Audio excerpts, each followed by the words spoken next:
Jai Sairam, welcome back to my channel. இன்னைக்கு இந்த பதிவில் நமக்கு காலத்தால் வரும் கஷ்டத்தை வெல்லணும் அப்படின்னா கலியுகத்து கடவுளான அந்த கந்த கடவுளை நாம் வழிபாடு செய்யணும். அதுதான் நமக்கு ஒரே வழி. கண்கண்ட தெய்வம் முருகப்பெருமான வழிபாடு செய்யக்கூடிய ஒரு பழமையான வழிபாட்டு முறையை தான் இந்த பதிவில் நான் ஷேர் பண்ணுறேன். நிச்சயமாக இது உங்களுக்கு பயனுள்ள பதிவாக இருக்கும் அப்படின்னு நான் நம்புகிறேன். இப்போது நிறைய பரிகாரங்கள் நமக்கு இருக்கு. நிறைய முறைகளில் இருந்தாலுமே இந்த பரிகாரத்துக்கு கொஞ்சம் நிறைய பவர் அதிகம்னே சொல்லலாம். அதனால இந்த பதிவை ஸ்கிப் பண்ணாம பாருங்க, உங்களுக்கு பயனுள்ள பதிவா இருக்கும். என்னோட சேனலுக்கு தொடர்ந்து சப்போர்ட் பண்ணுங்க, லைக் பண்ணுங்க, ஷேர் பண்ணுங்க, கமெண்ட் பண்ணுங்க, மறக்காம சப்ஸ்கிரைப் பண்ணுங்க, பெல் ஐக்கானை கிளிக் பண்ணுங்க. உங்களுக்கு கஷ்டம் வரும்போது எல்லாமே இந்த பரிகாரத்தை செஞ்சிருங்க. கஷ்டம் வந்த இடமே தெரியாம போயிடும். கண்டிப்பா நடக்குங்க. ஒரு வெள்ளை காகிதத்தை எடுத்துக்கோங்க. அதுல 4 பக்கமும் மஞ்சள் வச்சுக்கோங்க. ஒரு பேனாவை எடுத்து இந்த காகிதத்துக்கு மேல ஒரு துவக்கத்துல சரவண பவ அப்படின்னு எழுதிக்கோங்க. அந்த காகிதத்துல நடு பக்கத்துல பாத்தீங்கன்னா நட்சத்திர கோலம் போட்டுக்கோங்க. அதாவது முருகப்பெருமானுக்குரிய அந்த நட்சத்திர கோலத்துல 6 முக்கோணங்கள் சுற்றிலும் இருக்கும்ல, அந்த முக்கோணத்துல உங்களுடைய பிரார்த்தனைய எழுதிக்கோங்க. உதாரணத்துக்கு இப்ப நீங்க வேலை இல்லாம பணத்துக்கு ரொம்ப கஷ்டப்படுறீங்க, பெரிய கஷ்டத்தை அனுபவிச்சுட்டு வரீங்க, அவமானங்களை சந்திக்கிறீங்க அப்படின்னா அந்த கஷ்டத்தை கொண்டு போய் அந்த கட்டத்துக்குள்ள எழுதக்கூடாது.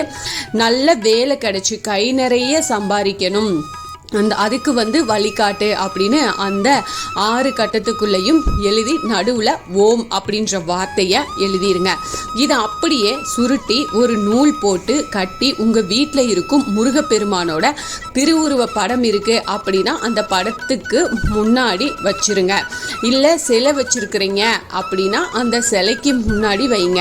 மஞ்சள் நூல் கட்டிக்கோங்க. முருகரது திருவுருவ படம் இல்லைன்னா சிலை பக்கத்துல போட்டோம் அப்படின்னா அது மாலை போல இருக்கும்.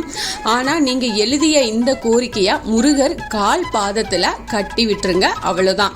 இந்த பரிகாரத்தை செஞ்சு முருகருக்கு செவ்வரளி பூ போட்டு ஒரு நெய் தீபம் ஏத்தி வச்சு நல்லபடியா ஆத்மார்த்தமா உங்க பிரார்த்தனைய முருகப்பெருமானுக்கு முன்னாடி வையுங்க. தீபதூப ஆராதனை காட்டுங்க, நமஸ்காரம் செஞ்சுக்கோங்க. அதே போல முருகப்பெருமானுக்குரிய உங்களுக்கு என்ன ஸ்லோகம் மந்திரம் தெரியுமோ அதை சொல்லுங்க. 108 அஷ்டோத்திரம் சொல்ல முடியும் அப்படின்னா அந்த 108 அஷ்டோத்திரம் நீங்க சொல்லிக்கலாம். இவ்வளவுதான். இது எளிமையான பரிகாரம். உங்களுடைய பிரச்சனைய முருகப்பெருமான் சீக்கிரமே தீர்த்து வைப்பாரு. பிரச்சனை சரியானதுக்கு அப்புறமா, நல்ல வேலை கிடைச்சதுக்கு அப்புறமா முதல் சம்பளம் வாங்கி மகிழ்ச்சியாக அதை நீங்க முருகருக்கு அதுலயே ஒரு காணிக்கையும் போட்டுட்டு அந்த மாலைய கலட்டி முருகர் கோயில்லையோ இல்ல கால்படாத இடத்துலயோ போட்டுருங்க. அவ்வளவுதான். இந்த காலத்துல அதாவது அப்போ முன்னாடி காலத்துல பெரிய பெரிய ராஜாக்களா இருக்கட்டும், ஜமீன்தார்கள் எல்லாருமே இந்த மாதிரி எளிமையான பரிகாரத்தை கடைபிடிச்சிட்டு தான் வந்திருக்கிறாங்க. பிரச்சனை ஏதாவது இருந்தா கண்டிப்பா அவங்க இந்த மாதிரி ஒரு சின்ன சின்ன பரிகாரத்தை செஞ்சிருக்கிறாங்க. அதனால பெரிய பெரிய பிரச்சனைகளுக்கு எல்லாமே தீர்வு தரக்கூடிய பரிகாரமாக இந்த பரிகாரம் இருக்கும். உங்க பிரச்சனைகள் என்னவோ அதை நீங்க கவனமா அந்த கட்டத்துக்குள்ள எழுதி நீங்க அந்த பேப்பரை சுருட்டி முருகப்பெருமானுக்கு முன்னாடி நீங்க வையுங்க. நிச்சயமா உங்க கோரிக்கை நிறைவேறும். தீபதூப ஆராதனை காட்டுங்க, தீபம் ஏத்தி வச்சு நீங்க வழிபாடு செஞ்சுக்கோங்க. கண்டிப்பா உங்க பிரார்த்தனைகள் நிறைவேறும். நம்பிக்கையோட செய்யுங்க, பொறுமையாவும் இருக்கணும். அதே சமயம் நிச்சயமா முருகப்பெருமான் உங்களை அந்த பிரச்சனையிலிருந்து காப்பாத்துவாரு.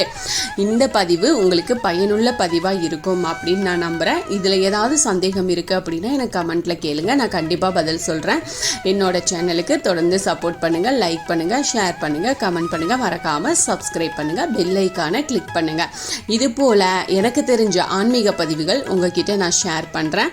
Thank you friends. மீண்டும் அடுத்த பதிவில் சந்திப்போம்.